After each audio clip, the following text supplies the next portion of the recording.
Recording by Paul Harvey. The Violators by Eando Binder. Some wonderful odds and ends of Mother Earth had escaped the fiery incinerator of time, and the most significant of all, metallic, angular, and ancient, Lem Starglitter Blake carried proudly in his dirty old prospector's bag. He was excited, the little man with the big find.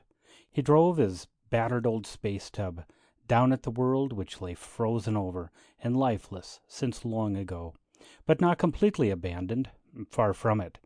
He joined the long line of ships making the pilgrimage to the ancient original home of the human race. Below lay a transparent dome, the largest Z model of 100,000 capacity, into whose ample entry locks the ships filed down, one by one. Some had to circle, waiting their turn. He licked his lips impatiently. At times he grinned and savored the delay in view of what lay ahead.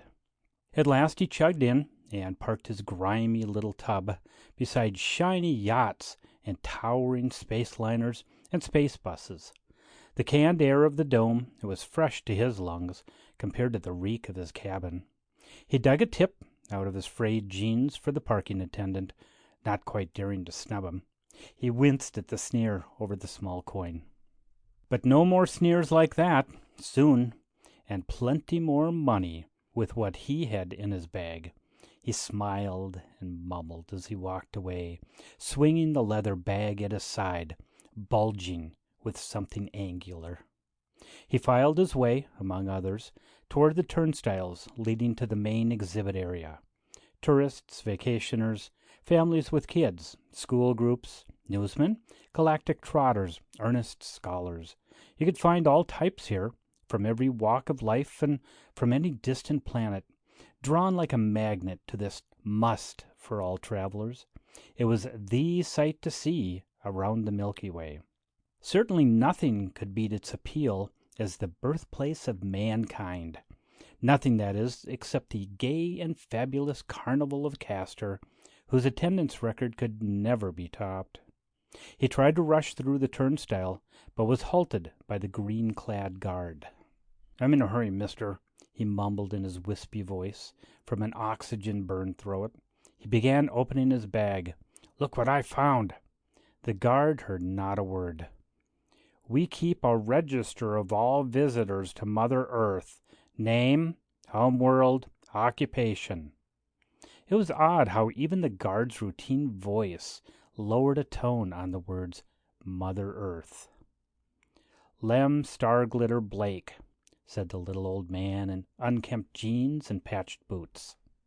The guard's lip twitched slightly. Lem Blake wished he had left out the middle name. Why had parents of that generation taken to such frothy names? Red-faced, Blake went on with a rush. "Born on Antares 4. Prospector for ore strikes. But listen, I made the biggest strike of all. Not ore, but next," said the guard. Lem Blake swallowed the rest and moved on. People wouldn't treat him that way later, he consoled himself in secret gloating, clutching his bag. He could take it for a short time more without bitterness. Another guard eyed the bag sternly. "I must warn you, sir, there is no souvenir hunting allowed here. Understand, sir?" "I'm not going to take anything," Blake tried to protest. "I'm bringing something. Your bag will be emptied and examined when you leave," dismissed the guard. They were all so big and important in their flashy uniforms. But just wait, thought Blake, just wait. We'll see who's big and important later. But Blake could see why they were so cautious. All around, enclosed in the giant plastic bubble, were the hoary ruins of a city, moldered to fragility. If the hordes of visitors were allowed to snatch souvenirs, the place would be picked clean as a bone.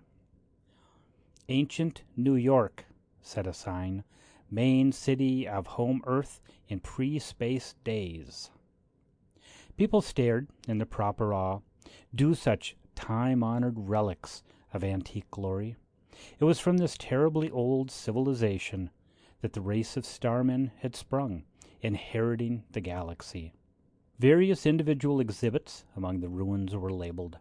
A broken wheel, a shred of tapestry under glass, a coil of wire, pottery, bits of jewelry, a bleached human skull. Odds and ends that had escaped the incinerator of time. There wasn't much left after 140 rock-wearing centuries. Priceless, those few dozens of relics. Lem Blake grew excited again at what lay in his bag. It would command a price, maybe enough to stake him to years of good food, new clothes, his tub overhauled, leisure and fun. Maybe more, much more. It all depended. Blake knew all the busy guards would ignore him. He must reach higher authority. He hurried to the central auditorium, where the staff lecturer spoke sonorously to the hushed crowd packed shoulder to elbow. Blake took a long breath at the outer fringes and began squeezing his way closer to the rostrum.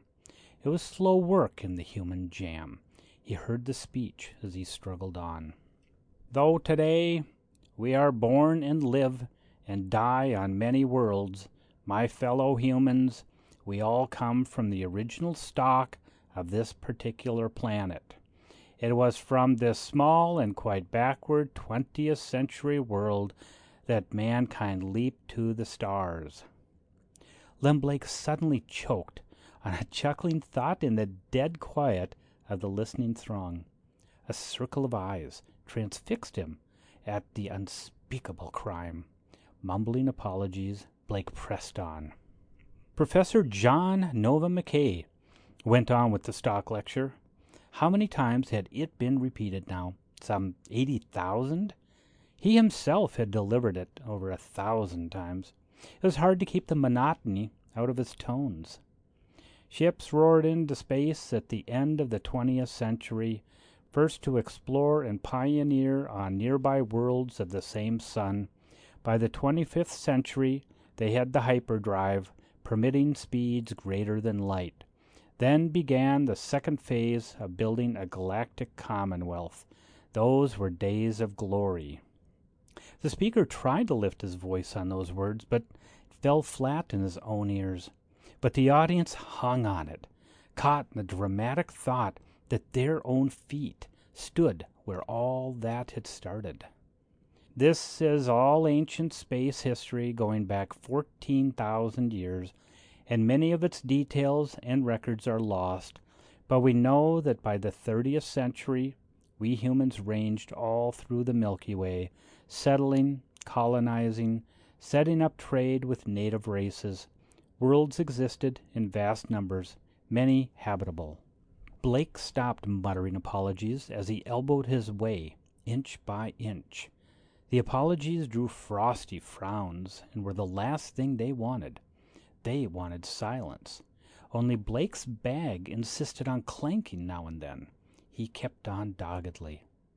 Professor McKay's voice rolled over the rapt faces. Today, there are over 1 million Commonwealth planets, about half under native rule, friendly to us. On the other half, no native intelligence survived, and they thus become our own home planets. Earthmen came to dominate the galaxy, but only in the sense that they were the single largest and most prolific race.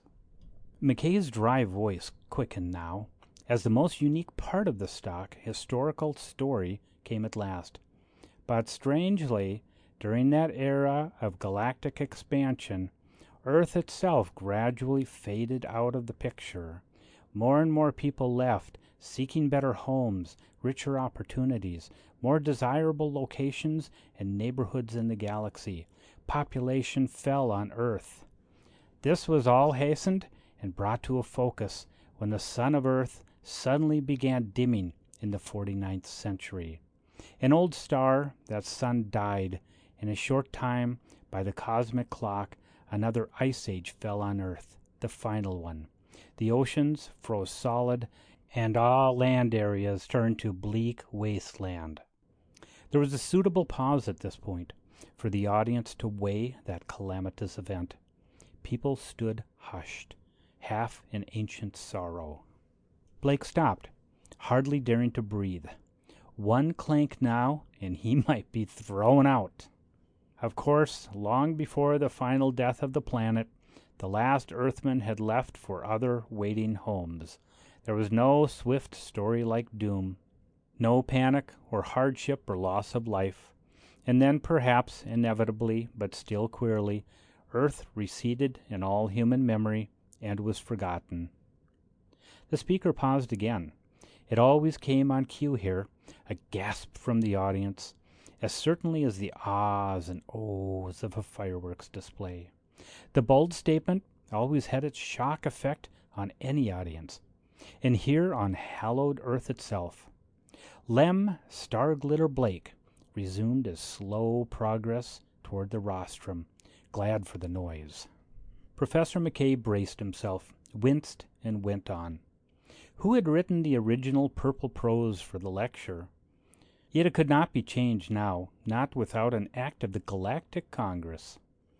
Yes, Mother Earth was forgotten and abandoned as it floated frozen and lifeless about its dying primary. Forlorn, deserted, nobody came to visit Earth anymore for any reason, nor any of its sister planets, as they too were sheathed in ice. Earth became a ghost world. And as the centuries marched on, with humanity busy on many thriving worlds, all records were lost as to where Earth might be. Earth fell into the category of a vague legend, known only to be a frozen globe circling a sun, once typed G-O, but there were 100 such. Which one was Earth's sun? Nobody knew anymore. Blake stepped on somebody's toes and was roundly cursed, but he kept on, clutching his bag. They'd be sorry. All this would change when he showed what he had. Imagine it, friends. By the 100th century, even the name Earth had faded from collective memory.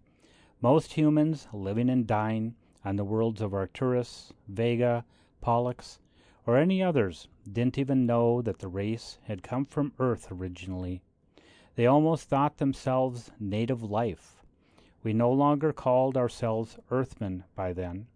That term fell into discard too. We were starmen.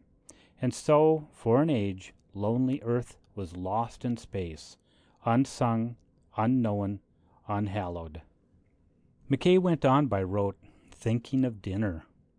It was not till the 130th century that the Galactic Historical Society decided to make a shrine of Mother Earth, original home of the starmen, as turned up in musty record. But where was Earth? Vague records helped nothing. Picture how aghast they were. Finally, they had to organize a galactic hunt for Earth that took a century. Lem Blake sweated as he forged on through the packed crowd. If only his bag didn't bump against shins, producing two noises, one metallic, the other human and angry. But later, when they heard they wouldn't mind, Blake grinned. Maybe they'll tell of it proudly. The ship searched everywhere for unmarked Earth, known only to be a frozen world of a dead sun. It was not even known how many planets had circled Earth's sun. Some thought 3, others 9, again 13. Nobody could submit proof one way or another, so it became a blind search in a cosmic haystack, a star search. The only real clue was that it must be in the vicinity of Sirius, since it was known that such star systems as Centauri, Barnard, and Epsilon Eridani held the earliest colonies of starmen. Earth had to be somewhere among this general group, since the starmen expanded outward slowly, jumping from near stars to far stars. All frozen worlds among the narrowed-down group were visited, for any telltale signs as to which would be Earth itself. They often had to burn down with atomic torches through glacial ice to examine ancient ruins. Blake glared back at an indignant glare. He grew bolder as his goal neared. Not far now, another 100 feet. Ultimately, The most likely evidence pointed to one certain planet, the one we stand on today. Under the ice and hoarfrost was found this ancient city, whose ruins now surround you. A few scraps of chiseled wording on cornerstones match the earliest writings of Earth we know of, at least prior to the 30th century. And so we had found the forgotten world, Mother Earth. McKay remembered to make his voice ring just in time. The GHS then enthusiastically gave Earth its deserved and honored niche in galactic history. A dome, many times replaced and enlarged, was set up around the city ruins. Precious ruins, for they proved the only ones found on Earth. All else had vanished to dust. Visitors were welcomed. Earth became a shrine. In the past 9 centuries, no less than 12 billions of our scattered people from all corners of the galaxy have made the pilgrimage here to home Earth. Blake was close now, panting, not caring how he swung the bag. McKay was close now, too, to the end of his lecture. Think once, my galactic fellow men. This, we believe, was New York, main metropolis of ancient Earth. The then existing oceans are gone, the continents utterly changed and jumbled, and the day is far longer than at that time. Everything of that long past era is obliterated in dusty time, except these few ruins. But this is Earth, our home planet, our mother world. In reverent honor to our vanished ancestors of this Alpha world, we ask that you bow your heads in silent tribute for a moment. Blake had just reached the rostrum and was yelling, "Hey, Mr. Speaker, I'm Lem Blake, and I got something to show you." Blake froze in horror, even as his weak voice rang out like a gong in the pin-drop silence that had just fallen. But what did it matter now? He leaped on the rostrum before the startled lecturer. "Listen," said Blake hurriedly. "Listen what I found." "Shut up," hissed McKay, snapping off the sound system. "Nothing like this happened in 900 years. A lecture interrupted. You fool, don't ruin it for all of them. See me later." McKay tried to shove Blake bodily off the platform, but Blake twisted free. If he did not go through with it now, guards would come and hustle him out of the dome. "Look, here in my bag," he begged. "An old-time relic, one I stumbled on, looking for pay dirt under deep ice. I knew it was a real old-timer when I saw it. Maybe it's the biggest strike I ever made." McKay took his hand away from Blake's collar. "Another relic of Earth, you mean? They're so scarce. Let me see it. Hurry, man." At last Blake fumbled it out of his bag and held it up. 2 cross pieces of rusted metal, welded at right angles to a common bar, freakishly preserved by some oily patina and with lettering still legible in white. From under glacial ice it must be old as old. 5th Avenue, read one crosspiece. To Professor McKay's trained eye, the other, 42nd Street. He stared. Blake grinned suddenly. "And you know where I found it? Not here on Procyon 5, but over on Sol 3. You know, about 11 light years galactic east." Blake grinned more, shrewdly measuring what he saw in McKay's face, and let go his bombshell, whose fuse had been burning uncertainly inside him all this time. "So this was the wrong Earth all the time, eh? Guess that really rocks you. It'll rock the galaxy, too. I'll be famous." "Don't be a fool," hissed the professor, signaling guards. "You're mistaken, that is, but I'll explain later." As the guards dragged Blake off, McKay said, "Take him to my office. See that he keeps his mouth shut till I get there." In a moment, the reconnected sound system blared out to the puzzled audience. "Please pardon the rude interruption. And in conclusion, as we stand reverently on Mother Earth..." My God, did he think he was the first one? And did he think we'd change now after 900 years? End of The Violators by Eando Binder. Recording by Paul Harvey.